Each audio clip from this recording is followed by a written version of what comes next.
Hello, dear all. Welcome back. It's been a long time. Before we start, I would like to give you a small information about this new WhatsApp. Okay.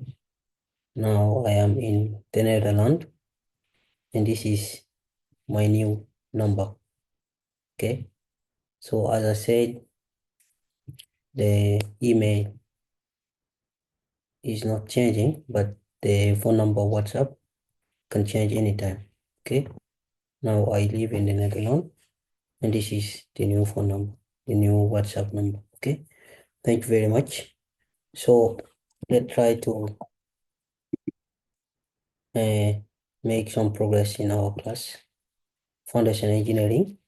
We are going to start the chapter number 4 with this video. This chapter number 4 is about special cases of shallow foundation. Okay, so the ultimate bearing capacity of shallow foundation, special cases. And this is the content of this chapter. From introduction to the last point, we have 13 points. Okay, so introduction, and the next foundation supported by rigid base at shallow depths, layered clay, and strong soil layer underlaid by weak soil, a C5 soil. And 5 is about weak soil layer underlaid by strong soil. Number 6 is continuous foundation on weak clay with granular turns. And the 7 will be about closely spaced foundation. Okay, so effect of ultimate bearing capacity. When two foundations, for example, are very close, bearing capacity of foundation on top of slope, that will be number 8. Sometimes we have to build foundation on a slopy ground. So you have to know how to design this kind of foundation. And also you have foundation on a slope. This is top of the slope, and this is on a slope itself. Okay. 10 is about seismic bearing capacity and settlement in gravel. Granular soil. 11 is foundation on rock. 12, ultimate bearing capacity of wedge-shaped foundation. And 13 is about uplift capacity of foundation. So anyway, we'll try to do this step by step, one by one, and I hope we will learn something together. Okay, so let's start with the introduction and the ultimate bearing capacity problem discussed in the previous chapter.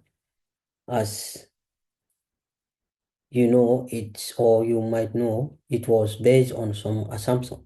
Okay, it assumes that the soil is homogeneous, and it means uniform, and that uniform soil is extending to a very deep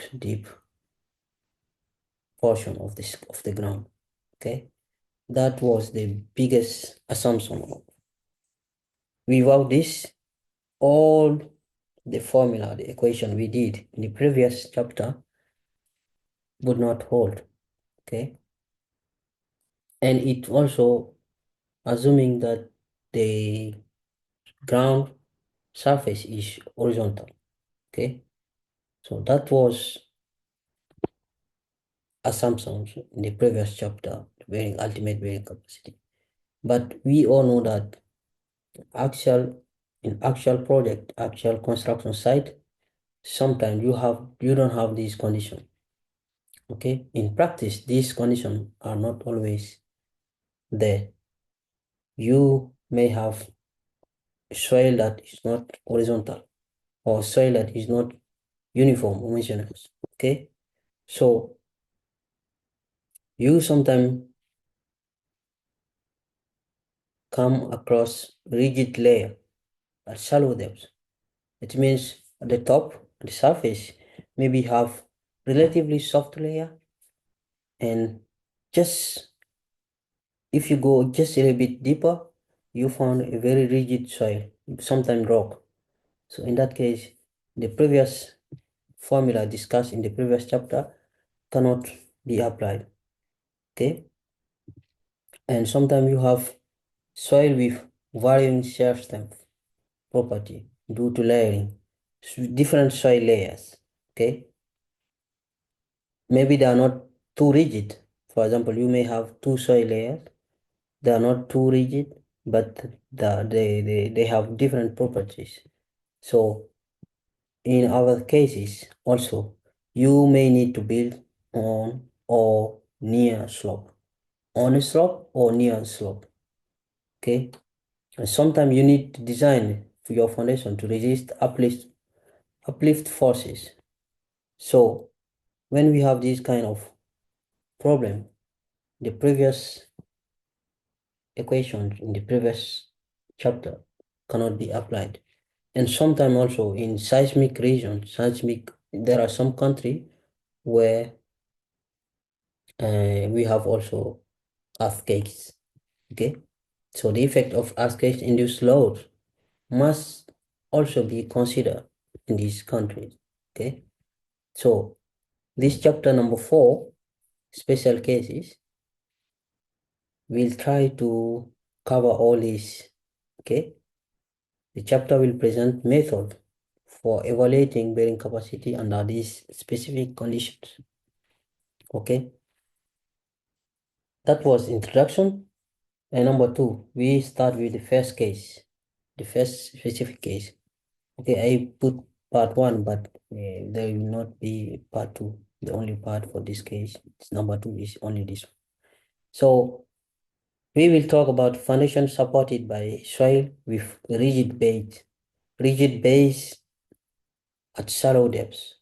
Okay, it means maybe at surface, the foundation base is laying on relatively soft soil, but if you go just a little bit deeper, you will find a very rigid soil, a rigid base, sometimes rock. Okay, in that case, you have to know how to design your foundation as a geotechnical engineer. Okay, so this equation, okay, if you remember, this is the general equation we obtained last time in the previous chapter as a general equation of bearing capacity, ultimate bearing capacity, and it includes almost everything. Okay, shape factors, S, okay, depth factor, FCD, FC, FQD, F gamma D, this one. And it includes the inclination factors, okay, FCI, FQI, F gamma I, okay. The general bearing capacity equation. And I have to repeat again, this equation holds only when the soil is uniform, okay, and the soil is horizontal, the ground surface is horizontal, okay. So when we have this kind of situation where, for example, you have this, okay,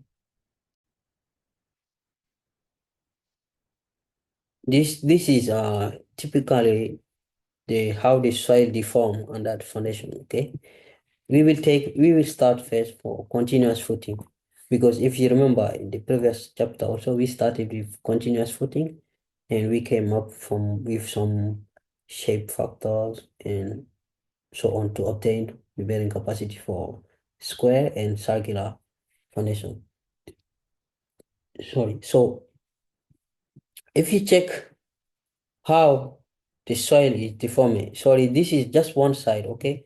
So you have to imagine that there is another side like this, similar, symmetric, going this way also, okay?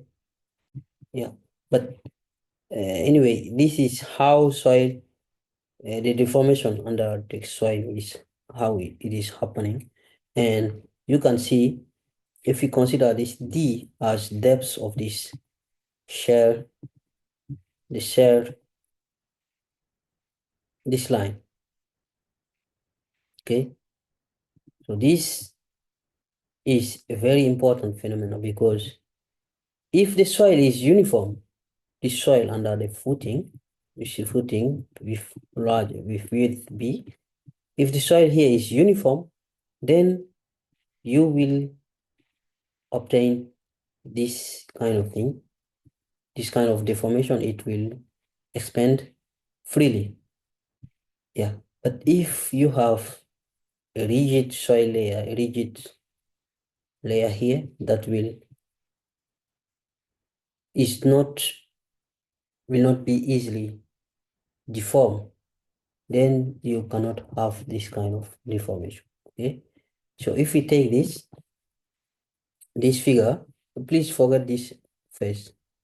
We will go with this A first. Okay, the first place, we don't need this one. Ignore this one first. You are going with this one. So this figure is illustrating a shallow, rough, continuous foundation. This foundation resting on a soil layer that extend to significant depths. Okay, it means this soil is uniform, and gamma, phi, and c. It means just that the soil has unit weight, the soil have weight, the soil has frictional angle, and the soil has cohesion. That is the meaning. Okay, it means just the soil is C5 soil. So in that case, anyway, in a uniform ground, this kind of deformation we will have. Okay.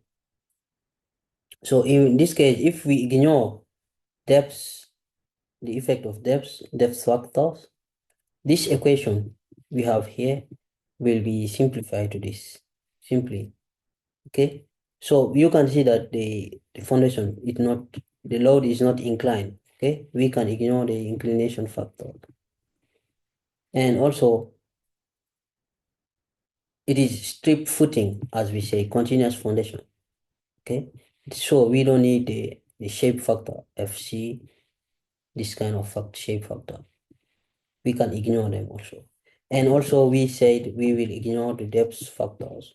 So we can ignore all these kind of factors, F, S, F, D, and F, I. Okay, so we will have this simplified form. Okay, this holds only, I repeat again, when the soil is uniform and when the ground is horizontal. Okay, then you can apply this formula. All right, so now I will keep this here. Let's continue. The magnitude of extent of the failure zone. This is the failure zone. Okay, this D is the magnitude, the depth of the extension of the failure zone. This is the failure line. I told you, you have to imagine another line here. So this D was investigated by this reference, this research was in evaluation of N gamma, this N gamma. Okay, and you can see here N gamma, the evaluation of N gamma. Okay, so when the frictional angle increases, you can see this phi here, phi prime increases. We can see easily that this D bar B, because B is constant, the foundation width is constant. D is increasing. Okay, you can see here, this figure is showing us the trend of how the bearing capacity factor N gamma, NC and NQ are changing. These NC, NQ, N gamma.